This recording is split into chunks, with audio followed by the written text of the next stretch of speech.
हरे कृष्णा, राधे राधे। श्रावण मास शुक्ल पक्ष की पुत्रदा एकादशी का महात्मा। युधिष्ठिर ने पूछा, मधुसूदन, श्रावण के शुक्ल पक्ष में किस नाम की एकादशी होती है? कृपया मेरे सामने उसका वर्णन कीजिए। भगवान श्री कृष्ण बोले, राजन, प्राचीन काल की बात है। द्वापर युग के प्रारंभ का समय था। माहिष्मतिपुर में राजा महिजीत अपने राज्य का पालन करते थे, किंतु उन्हें कोई पुत्र नहीं था। इसलिए वह राज्य उन्हें सुखदायक नहीं प्रतीत होता था। अपनी अवस्था अधिक देख राजा को बड़ी चिंता हुई। उन्होंने प्रजा वर्ग में बैठकर इस प्रकार कहा, प्रजाजनों, इस जन्म में मुझसे कोई पातक नहीं हुआ। मैंने अपने खजाने में अन्याय से कमाया हुआ धन नहीं जमा किया है। ब्राह्मणों को देवताओं का धन भी मैंने नहीं लिया है। प्रजा का पुत्रवत पालन किया, धर्म से पृथ्वी पर अधिकार जमाया तथा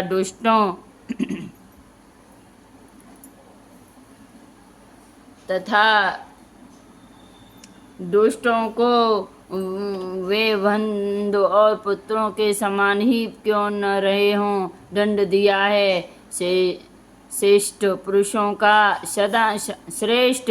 का सदा सम्मान किया और किसी को द्वेष का पात्र नहीं समझा। फिर क्या कारण है जो मेरे घर में आज तक पुत्र उत्पन्न नहीं हुआ? आप लोग इसका विचार करें। राजा के यह वचन सुनकर प्रजा और पुरोहितों के साथ ब्राह्मणों ने उनके हित का विचार करके गहन वन में प्रवेश किया। राजा का कल्याण चाहने वाले वे सभी लोग इधर उधर घूमकर ऋषि सेवित आश्रमों की तलाश करने लगे।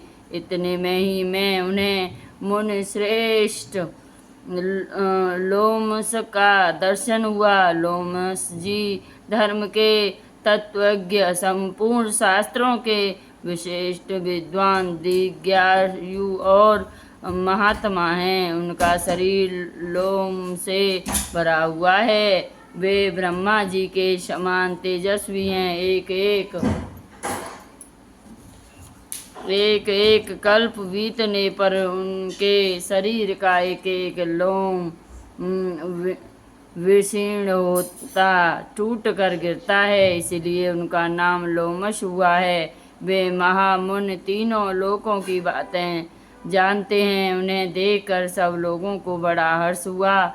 उन्हें निकट आया देख लोमक जी ने पूछा, तुम सब लोग किस लिए यहाँ आए हो? अपने आगमन का कारण बताओ। तुम लोगों के लिए जो हित कर कार्य होगा उसे मैं अवश्य करूँगा। प्रजाओं ने कहा, ब्राह्मण, इस समय महिजीत नाम वाले जो राजा हैं उन्हें कोई पुत्र नहीं है। हम लोग उन्हीं की प्रजाएं। उनका उन्होंने पुत्र की भांति पालन किया है। उन्हें पुत्रहीन देख उनके दुख से दुख हो हम तपस्या करने का दृढ़ निश्चय करके यहाँ आए हैं। द्विजोतम राजा के भाग्य से इस समय हमें आपका दर्शन मिल गया है। महापुरुषों के दर्शन से ही मनुष्यों के सब कार्य सिद्ध हो जाते हैं। मुनि, अब हमें उस उपाय का उपदेश दीजिए जिससे राजा को पुत्र की प्राप्ति हो।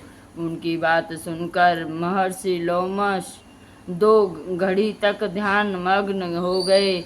तब पश्चात राजा के प्राचीन जन्म का वृत्तांत जानकर उन्होंने कहा, प्रजावृंद सुनो। राजा महिजीत पूर्व जन्म में मनुष्यों को चूसने वाला धन ही हीन वैश्य था। वह वैश्य गांव-गांव घूमकर व्यापार किया करता था। एक दिन सेठ के शुक्ल पक्ष में 10वीं तिथि को जब दोपहर का सूर्य तप रहा था, वह गांव की सीमा में एक जलाशय पर पहुंचा। पानी से भरी हुई बावली देखकर वैश्य ने वहां जल पीने का विचार किया। इतने में ही वहां बछड़े के साथ एक गौ भी आ पहुंची। वह प्यास से व्याकुल और ताप से पीड़ित थी, अतः बावली में जाकर जल पीने लगी। वैश्य ने पानी पीती हुई गाय को हाहाकार कर दूर हटा दिया और स्वयं पानी पिया। उसी पाप कर्म के कारण राजा इस समय पुत्रहीन हुए हैं। इसी जन्म के पुण्य से उन्हें अकष्टक राज्य की प्राप्ति हुई है। प्रजाओं ने कहा, मुझे मुने पुराण में सुना जाता है कि प्रायश्चित रूप पुण्य से पाप नष्ट होता है, अतः पुण्य का उपदेश कीजिए जिससे उस पाप का नाश हो जाए। लोमश जी बोले, प्रजाजनों, श्रावण मास के शुक्ल पक्ष में जो एकादशी होती है वह पुत्रदा के नाम से विख्यात है। वह मनोवांछित फल प्रदान करने वाली है। तुम लोग उसी का व्रत करो।